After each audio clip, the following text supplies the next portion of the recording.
A key figure in the pop art movement and beyond, Roy Lichtenstein grounded his profoundly inventive career in imitation, beginning by borrowing images from comic books and advertisements in the early 1960s, and eventually encompassing those of everyday objects, artistic styles, and art history itself.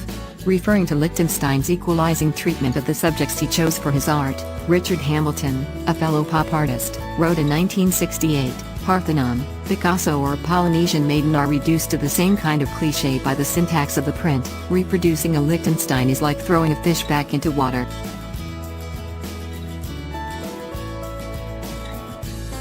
Pop art was an artistic movement that emerged in the 1950s in Great Britain and the United States. The independent group got together to discuss some of the pressing issues they saw in contemporary art.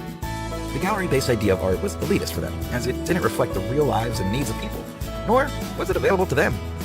In 1955, the independent group discussed mass culture, film, advertisements, comic books, sci-fi, celebrities, and pop music.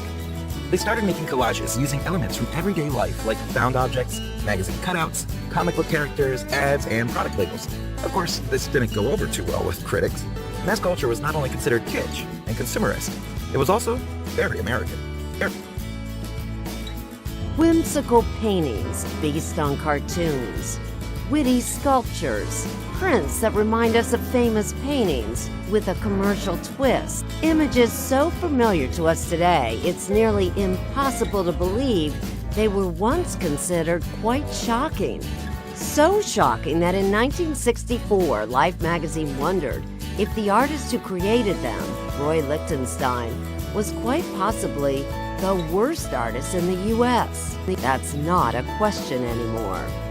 This is Christie's auction house in November. When the dust settled, one of Lichtenstein's pieces named, "Oh, All Right," did more than all right. It sold for nearly $43 million, a record.